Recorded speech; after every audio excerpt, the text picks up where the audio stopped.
Timnas Brasil akhirnya memastikan tempat mereka di Piala Dunia 2026 setelah menang tipis atas Paraguay di kandang sendiri.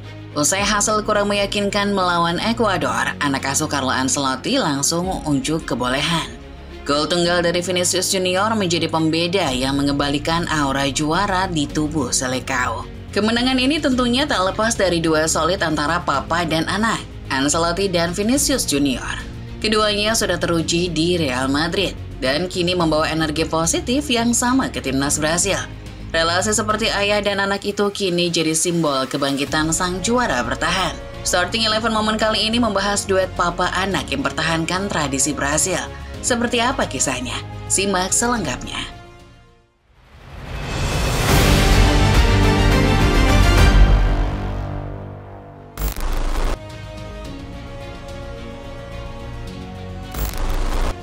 Carlo Ancelotti memang sebenarnya sudah lama menjadi sosok yang diidam-idamkan oleh Federasi Sepak Bola Brasil untuk menduduki kursi pelatih tim nasional mereka. Ketertarikan itu mulai mengemuka secara serius pada awal tahun 2023 setelah Brasil tersingkir dari Piala Dunia 2022 dan pelatih Tite resmi mengundurkan diri. Di tengah pencarian pelatih baru, nama Ancelotti langsung mencuat berkat rekam jejak luar biasanya di level klub, terutama di Liga Champions yang sudah 4 kali ia menangkan sebagai pelatih. CBF tidak segan-segan menyatakan ketertarikannya secara terbuka.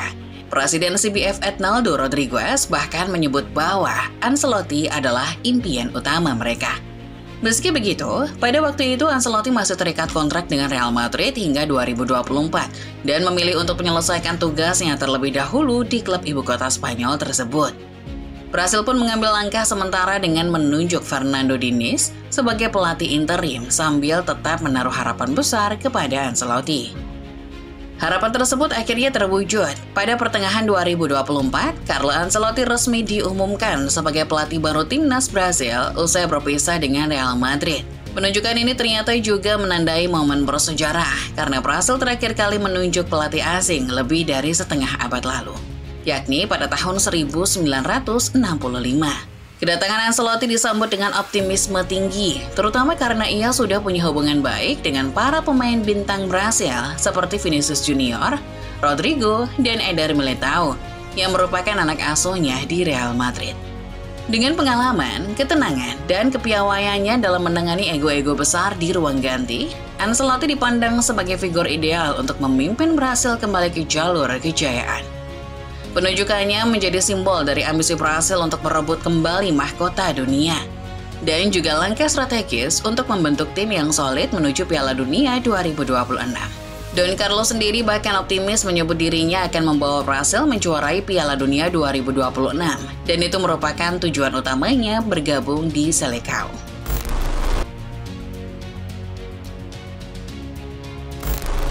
Meski digadang-gadang akan menjadi pelatih yang baik bagi timnas Brasil, laga perdana Carlo Ancelotti bersama mereka ternyata justru berakhir jauh dari ekspektasi.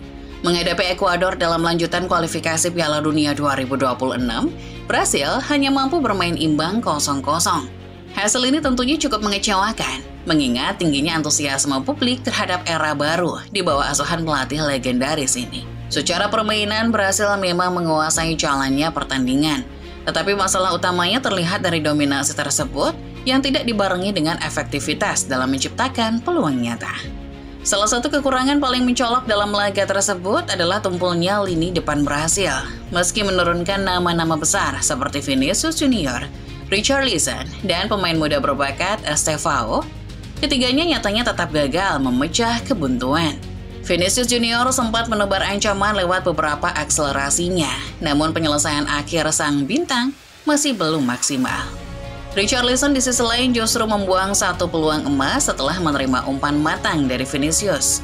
Sementara itu, Estevao tampak belum sepenuhnya nyetel dengan permainan tim senior dan kontribusinya masih terbilang minim. Minimnya waktu persiapan juga menjadi salah satu penyebab utama performa Brasil yang belum solid. Ancelotti baru memimpin sesi latihan dalam waktu yang sangat singkat sebelum pertandingan, sehingga belum sempat menanamkan pola permainan yang matang.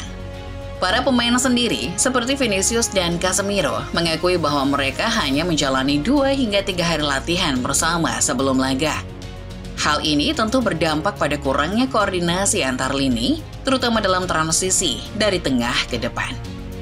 Walau demikian, ada sisi positif yang bisa dipetik. Lini tengah yang digawangi Casemiro dan Bruno Guimaraes tampil cukup solid dalam menjaga keseimbangan tim. Pertahanan juga mampu tampil disiplin tanpa kebobolan, meski menghadapi tekanan dari serangan balik cepat Ekuador. Keseluruhan laga menunjukkan bahwa Brasil masih dalam tahap awal penyesuaian di bawah Ancelotti, dan hasil imbang ini seolah jadi pengingat bahwa membentuk tim juara bukan pekerjaan instan. Waktu, chemistry, dan ketajaman dalam penyelesaian akhir akan menjadi fokus utama Ancelotti untuk laga-laga selanjutnya.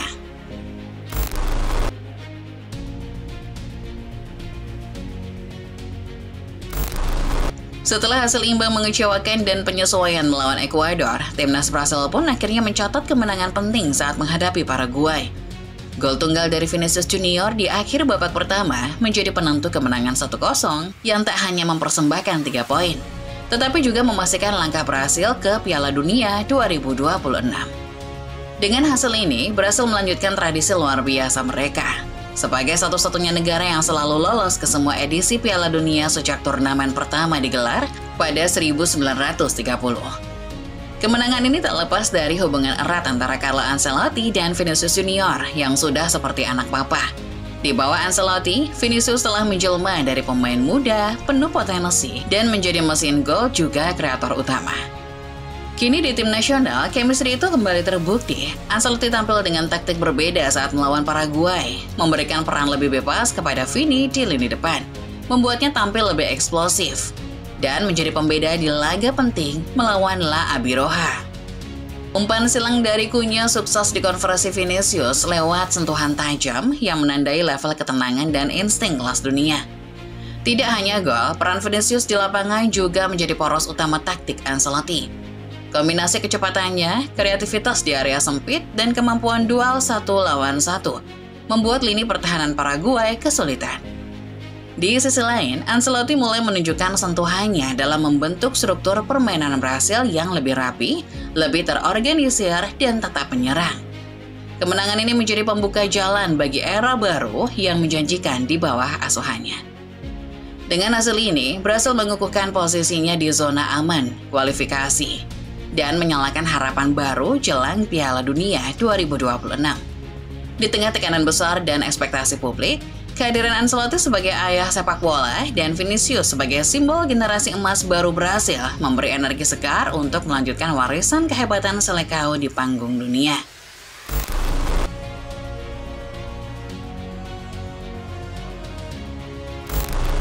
Kemenangan tipis atas Paraguay memang memastikan langkah Brasil ke Piala Dunia 2026. Namun begitu, kemenangan ini bukanlah akhir dari kompetisi. Justru merupakan titik awal dari perjuangan yang jauh lebih besar. Dengan format baru yang memperluas peserta menjadi 48 negara, turnamen di Amerika Serikat, Kanada, dan Meksiko nanti bakal jadi ujian sesungguhnya bagi skuad muda Brasil yang sedang dibangun ulang. Sejauh ini, sejumlah tim besar sudah memastikan tempatnya untuk lolos ke Piala Dunia, termasuk juga Argentina, Ekuador, dan tentu saja Brasil sendiri. Uruguay hampir pasti menyusul, sementara itu zona lain seperti UEFA, AFC, dan CAF masih dalam proses kualifikasi. Dalam format baru, tim-tim akan dibagi ke dalam 12 grup berisi 4 negara. 2 tim teratas plus 8 peringkat 3 terbaik akan melaju ke babak 32 besar. Artinya, peluang untuk melangkah jauh terbuka lebih lebar. Akan tetapi, begitu pula resiko tersingkir lebih awal jika lengah. Dengan segudang pemain muda seperti Vinicius Junior, Rodrigo, Estevao, Lucas Beraldo yang mulai menyatu dengan skema Ancelotti, Brasil punya modal teknis dan taktis untuk berbicara banyak. Namun, pertanyaan utamanya adalah apakah skuad ini cukup dewasa dan konsisten menghadapi tekanan turnamen panjang di luar Amerika Selatan. Ancelotti sudah menunjukkan stabilitas di lini belakang dan chemistry kuat dengan pemain kunci, terutama Vinicius. Namun penyelesaian akhir dan produktivitas lini depan masih harus diasah. Brasil selalu datang ke Piala Dunia dengan status unggulan. Tradisi mereka sebagai satu-satunya negara yang tak pernah absen sejak 1930 memberi beban sekaligus kehormatan. Kini di tangan Ancelotti, Selecao pun akan mencoba menulis bab baru. Bukan hanya sebagai peserta di Piala Dunia saja, tapi benar-benar bersaing untuk trofi ke-6 yang sudah lama dinanti sejak 2002. Itulah dia pembahasan singkat mengenai duet papa anak yang sukses pertahankan tradisi Brasil. Bagaimana menurut kalian? Akankah Brasil melaju jauh di Piala Dunia nanti? Coba tulis pendapat kalian di kolom komentar. Jangan lupa juga untuk selalu menekan tombol like dan subscribe kalau kamu suka video ini. Share ke teman-teman kamu biar mereka juga nggak ketinggalan berita-berita terbaru lainnya seputar dunia sepak bola dari channel Starting 11 Moment. Terima kasih sudah menonton dan sampai jumpa di video selanjutnya.